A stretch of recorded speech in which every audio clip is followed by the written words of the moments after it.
Hi, I'm Eli Ben-Sasson, and you're listening to BlockSmart, the podcast where I talk to smart people about the world, blockchain, and everything that connects them.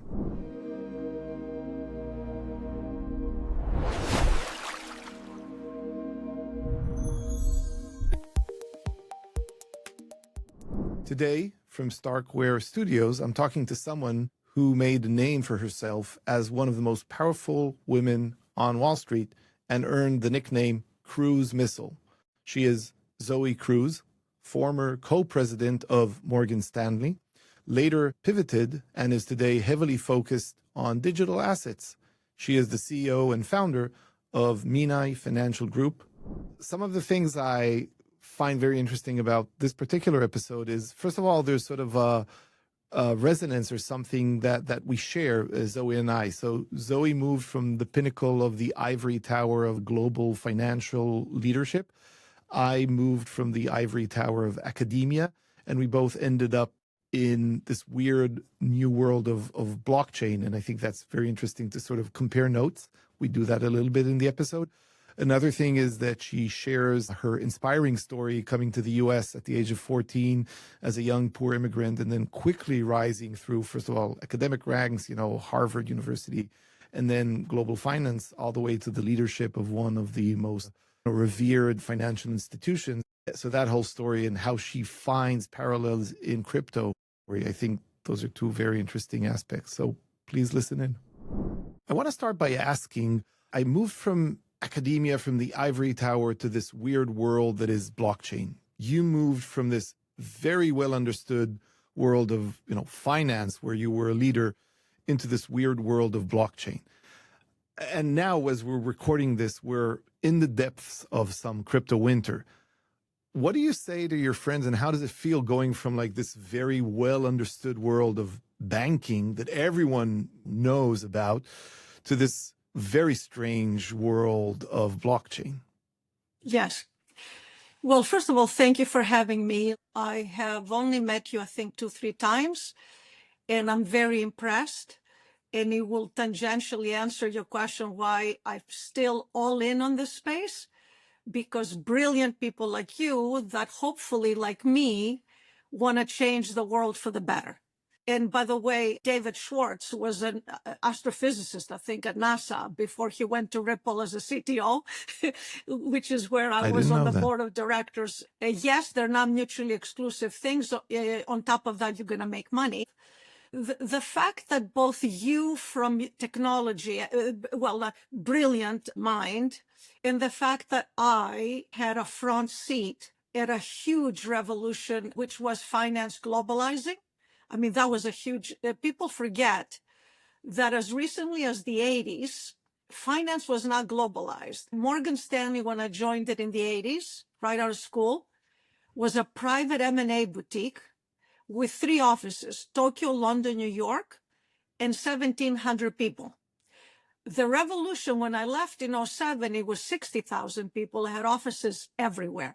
That's a revolution. This revolution, I don't think we are in the winter. I think we're actually in the spring. And maybe that's partly because I'm an optimist by nature. The winter, in my view, was FTX collapsing. And then how long it took to come out of that winter. It didn't matter that Bitcoin went up and more people got rich quick scheme kind of things, but that was still winter. So for me, coming back to your question, I think we are in the middle of a huge resurgence in spring.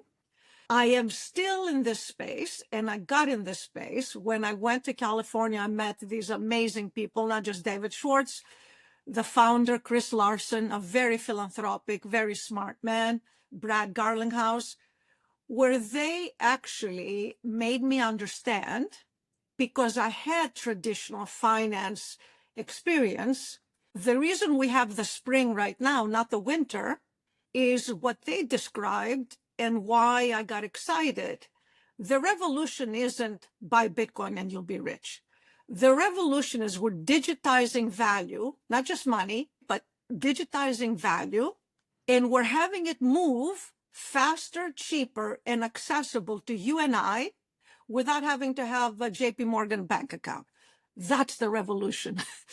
And we're in the middle of the spring because there is regulatory frameworks where we went from the regulators are killing innovation, which they were in the US in particular, to now let 1,000 flowers bloom and get out of my way.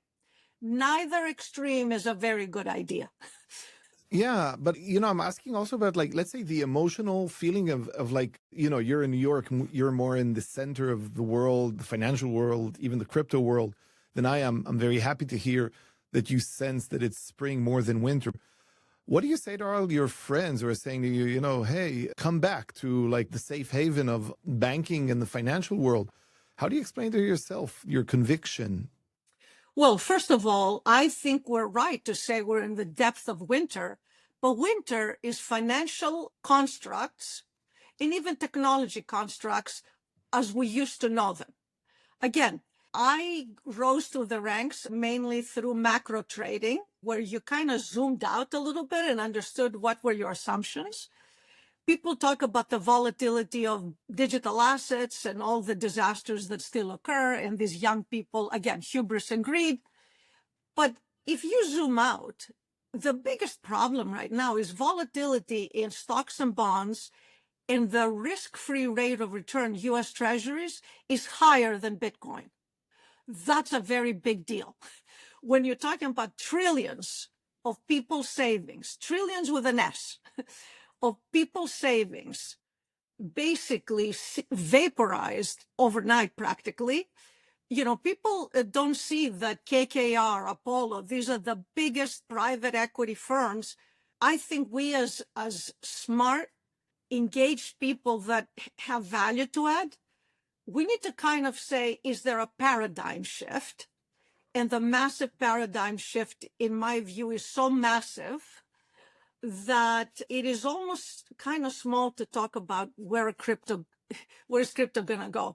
I think crypto actually, ironically, will be, in terms of asymmetry of risk reward, it could go down 30% again. But the asymmetry of that is if we continue to build with people like Eli the right things, and Vitalik, who's my hero, by the way, you talk about young heroes, Vitalik is my hero. Yes, he's my hero as well. There is no hubris or greed in that man. I think the asymmetry of risk reward, ironically, is actually in a $3 trillion market. You have $400 trillion in deep, I'm not going to use the doo-doo. So you can make 1,000x in this space, 1,000x, or you can lose half of your money. I'll take that bet. Okay, so, I want to share my story and my perspective. So I used to do math and I was a professor, and I even started implementing some of this, ZK math. And then when I gave a talk in 2013, it's 12 years ago, at the Bitcoin conference in San Jose, I realized that like my math has a purpose. Like it could be used to solve two problems in blockchain, basically privacy and scalability, which is how I started my journey. And I actually never quite look back. For me, I would say it's a combination of just love of this, and belief in this potential, something that you talked about. But it's also about, I saw something that validates basically my personal story before that, which was about developing math and then turning it into code. And there's a part of me that is drawn to that, or trying to convince the world to use it. I guess for you, is it correct to say that you just, based on all kinds of very deep macro understanding, you just think that there's an immense asymmetric potential in this, basically this new world? Is that a correct description? That's a great question. Yes, but that's in answering the question that most people want, why would I invest in your fund and in your company? I tell them that.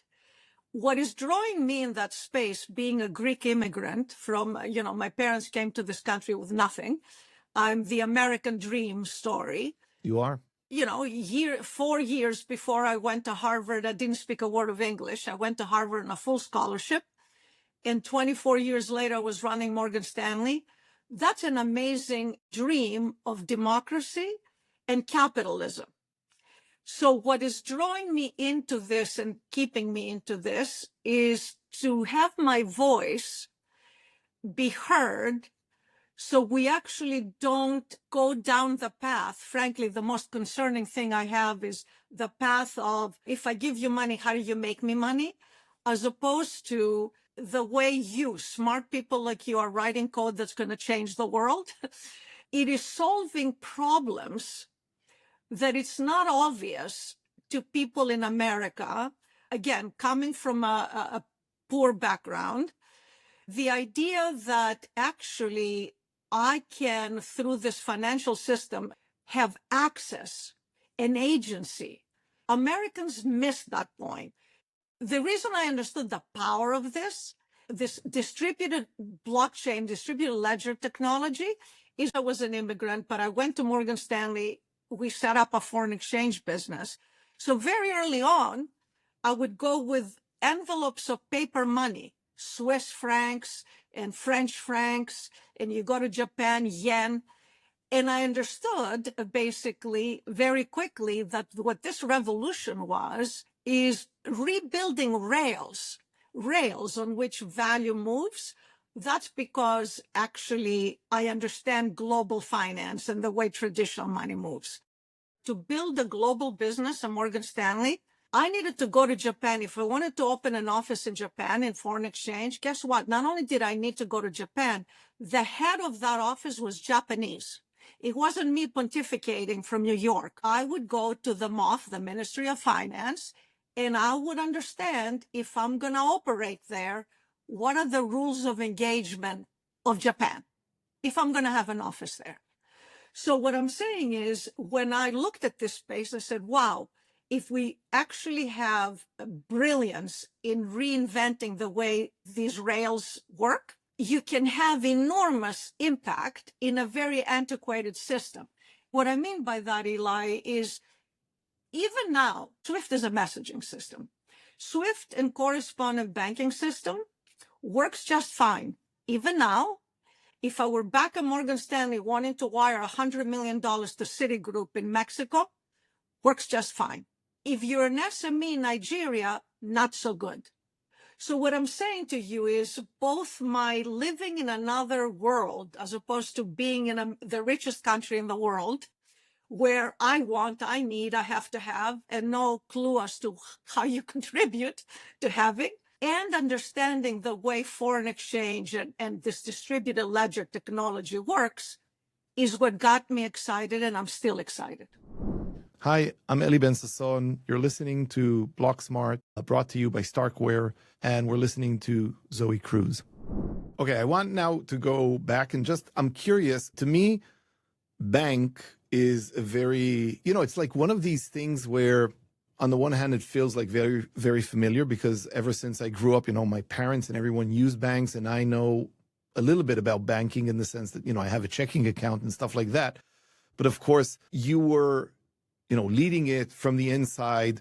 There's this famous saying, I think attributed to Otto von Bismarck, which is that, like, laws are like sausages. You don't want to see how they're made.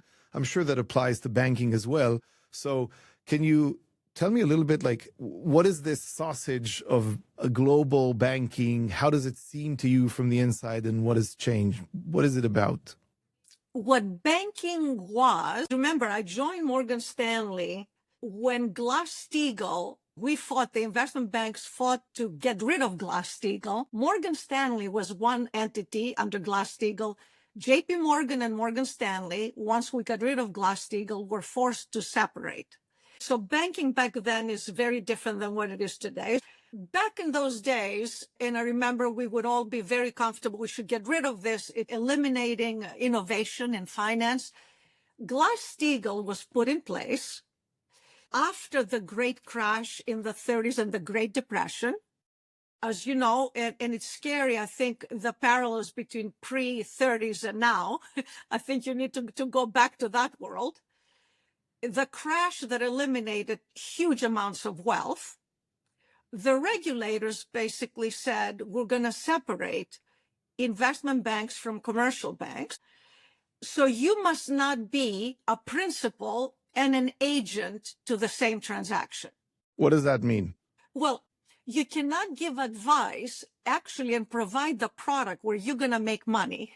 You cannot commingle the two. That's conflict of interest. And as Goldman Sachs used to say, we manage conflict perfectly. And what I used to say, and I would say right now, there are very few people that manage conflict. Human beings, sooner or later, somebody puts their hand in the cookie jar.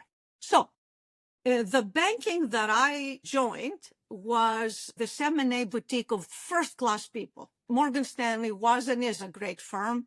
Culture matters, by the way. People pretend they have values, but if you do have them, what they used to say is, the world is our oyster. We can get into the banking because FX was not allowed in investment banks. It was the purview of commercial banks. So here we were. My career became, because I was a foreign exchange trader, became successful then running fixed income, etc. So banking back then is, we're going to deregulate, Glass-Steagall gone, and we're going to manage, self-regulate, greed, and we're going to manage the conflicts. And for a long time, and in particular at Morgan Stanley, I'm very proud to have worked there. When I interviewed, I remember they said, first-class business in a first-class way. Don't bring us shady deals. You're not going to get ahead. That actually helped them build a great company. They didn't make as much money as Goldman Sachs. I'm not going to get into that. But when you talk about the sausage, as much as I say, a lot of things have been said and written about me, mostly positive. Unimpeachable integrity is something I'm very proud that people assign to me. You can't pretend you have integrity. You either have it or you don't. So the sausage that I started seeing made, and why Wall Street got a very bad name, justifiably, is how do I package and financialize everything that moves? I'm going to have I used to hire astrophysicists to have them use math to structure products. Basically, when you looked at the financialization of things, opaqueness, complexity on a massive scale, what could go wrong? That's where we are, by the way, in every asset class, the sausage that you're talking about, including our own. I'm just curious, the astrophysicists that you hired, was it a good choice? Are the quants good bankers? No, they were not good bankers. They were building product. You see, to me, in everything in life, there is a product that you build. The quants basically created tremendous, and also risk management of that product. Because if you actually say, I want to stress test scenarios and write me basically code that does that, they added enormous value. It's what we did with those products that is the sausage. So I see. You're saying that, let me see if I get this correct about the current, let's say, traditional financial world. I think you're saying that, one, the infrastructure is kind of old. Two, and more importantly, maybe it isn't inclusive enough. It's hard to get into. You mentioned even more so for some, small, medium enterprise in Nigeria, which is probably going to have a very hard time even using the traditional rails. Exactly. They don't have access to the traditional rails. They don't have bank accounts. Most people in emerging markets still to this day. So what I'm saying is our world is solving that problem, accessibility. That as long as they have a wallet and, smart people can get there very quickly, it gives them access. But why don't they have access? I mean, it doesn't make sense to me. Banks can make money off of everyone but the poorest of the poor. If you have a bank account, you can pay some fees and so on. Why is accessibility such a big problem in the traditional financial world that you need blockchain to solve it? Retail banking is not as profitable as wholesale banking. It becomes profitable if you actually have scale and you have people give you some modicum of money. So going back to banks, the most profitable banks in the world, they didn't and still don't make money out of a basket weaver in Nigeria. So it's the profitability thing. And this world, and this is where I feel regret that we're losing our way, this world solved the problem that actually traditional banks didn't want to compete against. They weren't making money. So we were left alone to solve a problem, giving access to people that don't have access because they can't be covered profitably by anybody. That's the big deal. Hi, I'm Eli Ben-Sasson, and you're listening to Block Smart, brought to you by Starkware. Okay, what to you is the most important thing that crypto should be, or, builders like me should be focusing on? So you should continue to focus on building and being part of an ecosystem that actually says, whatever the problem, bridging right now, and we talk about quantum computing and all that, and I know Ethereum is going to get there faster than anybody else. It's the bridges that people are building that are problematic. So for me, going back to given your brilliance, you already have built and are building great products. What I would say to you is, and I say that to a lot of founders like you that are smart, that are building great things, what is it that this ecosystem needs? And the ecosystem, in my view, is the man isn't going anywhere. The Singaporean regulator, the Chinese, they're not going anywhere. So for me, what are the products that we build that actually have two things in mind? Security, where actually it's a binary outcome. You lose your money, you lose all your money permanently. What is that you can do to build an ecosystem that's secure, that has two things that we should all align on? Investor protection.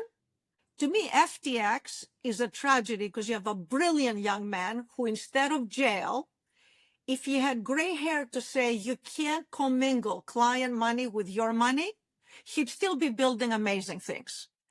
What are the products? Not how can I make more money now? What are the products that cater to that world? Keep on building them. That's my advice.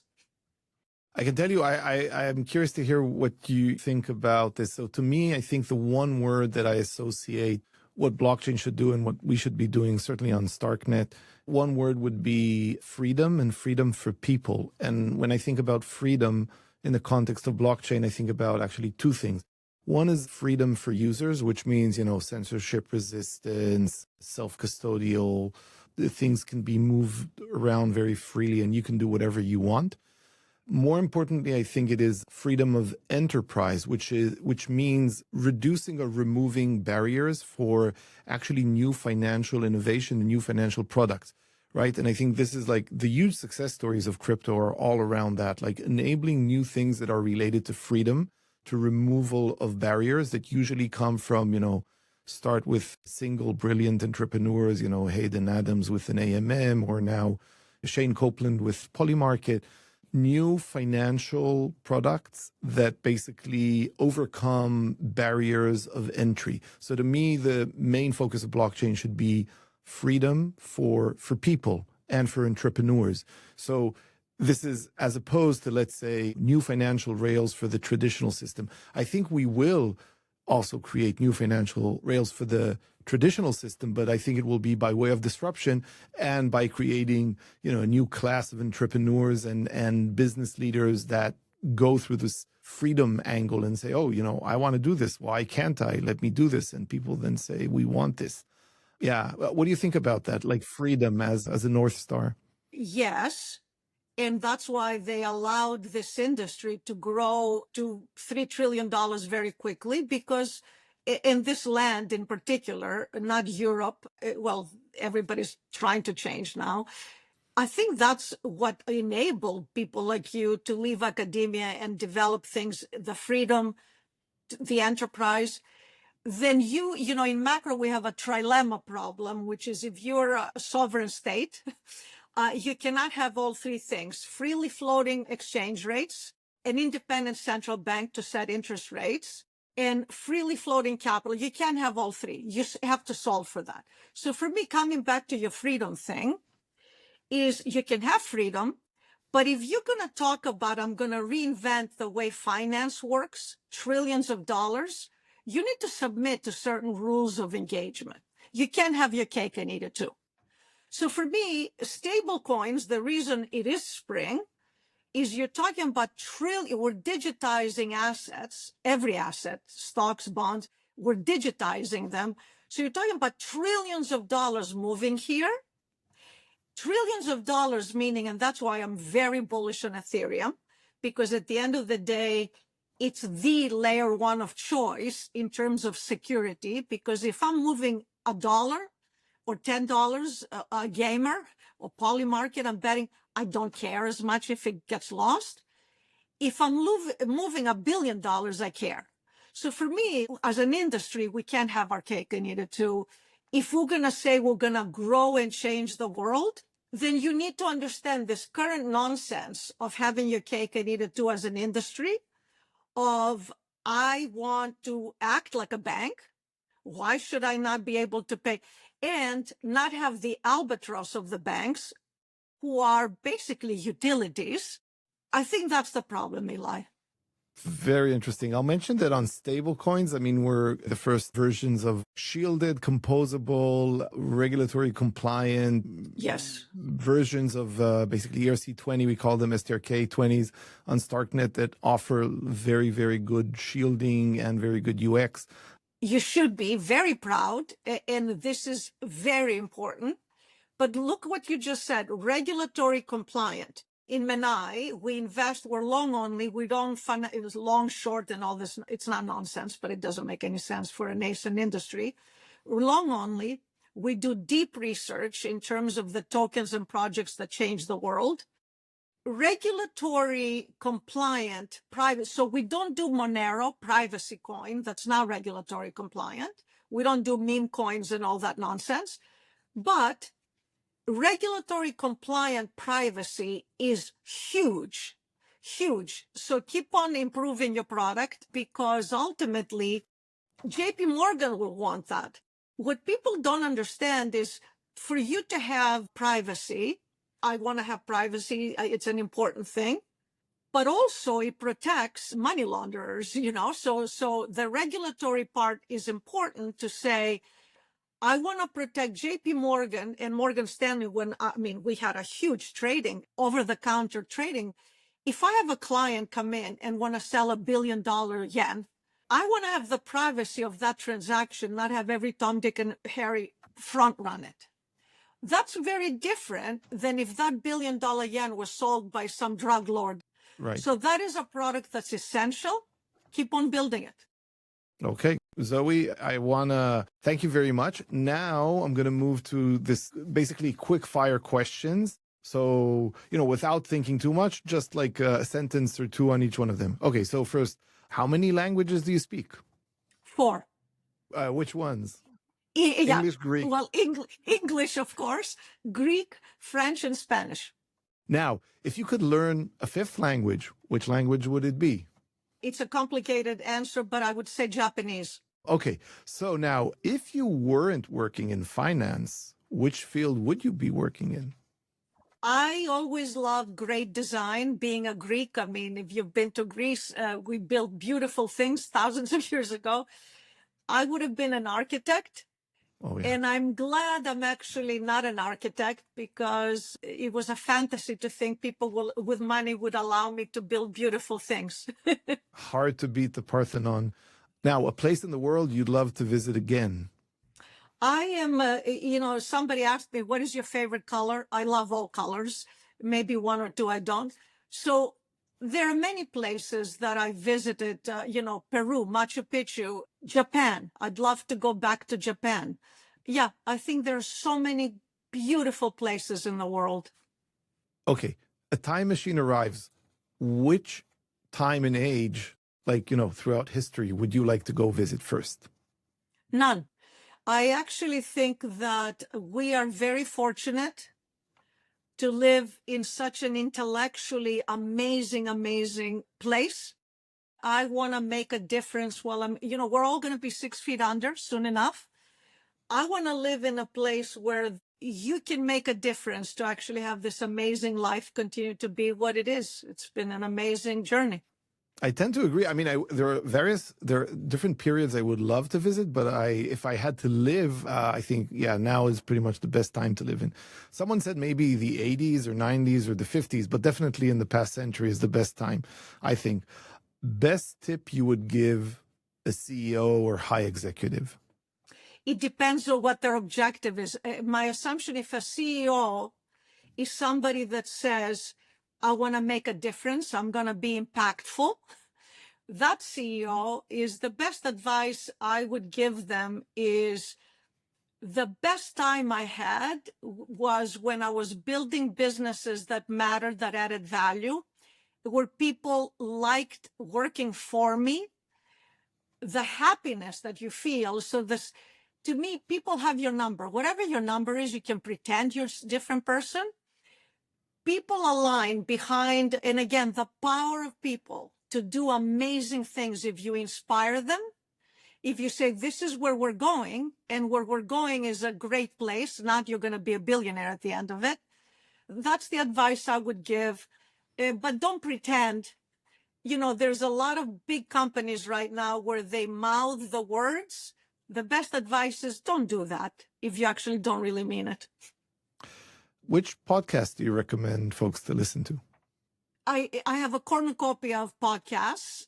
It's actually, I don't like specifically any of them. Before the algorithms take over, I actually, because right now I think we're all living in echo chambers, I have to work very, very hard to find the other side of the story that, you know, Donald is a sociopath and he's going to kill democracy and blah, blah, blah. So I listen to a lot of podcasts that are extreme left, extreme right, finance tech bros that are going to change the world, but also traditional guys to kind of make me understand that we're all being told the story, and I don't want to be in any story that some algorithm decides I should be in. Yeah, I agree that I would love my feed to be much more diverse and not an echo chamber. What is yours? Well, I love hardcore history. I love the Quantum Magazine one for like explaining science. I'm actually now listening to a philosophy one, which is a bit too long. It's called A History of Philosophy Without Any Gaps. Maybe it's like too harsh, but yeah, I love the history ones and Quantum Magazine. Those are two really great ones. Best advice for a healthy life that you actually managed to follow? Everything in moderation, even moderation. That I am a pretty healthy person. I used to smoke cigarettes back, when I was a Greek immigrant. That's what you did. And I was a trader. I still smoke a cigarette once in a blue moon, but it ain't packs a day. I do drink a glass of wine occasionally. But the moderation of we all now are educated enough to know what's killing you slowly and what's not. Everything in moderation, even moderation. I love it. Yeah, and there is a Latin saying mens sana corpus sana, and you can say corpus sana mens sana. In other words, healthy mind, healthy body, but also healthy body, healthy mind. Definitely. Zoe, thank you very much. Thank you. I want to summarize to you what I found, listening back to this episode, what I found very inspiring. First of all, just Zoe's passion and conviction, as someone who led a financial revolution, just seeing how much conviction she has of the potential of the blockchain financial revolution, even as we're recording this in what I think is the depths of crypto winter. I find that very inspiring. That's number one. Second is I really like how she takes a very macro view of what is crypto, what is finance, and what is money about, and the way she views crypto as something that is equalizing, opening doors for opportunities, making things possible that aren't at the very basic level for those who need it. I find that very interesting and inspiring. And that wraps up another episode of BlockSmart. I want to thank Zoe Cruz for joining us today, and I want to thank all of you for listening in again. Now, if this topic interests you and you want to educate yourselves more, you can buy my book. It is called Zero Knowledge, Infinite Trust. You can find it on Google, or you can order it on blockchainthebook.com. That is blockchainthebook.com. Read it, share your thoughts with me, leave comments. Would love to hear them. Thank you very much. You've listened to BlockSmart. I hope to see you around the block, and do stay smart.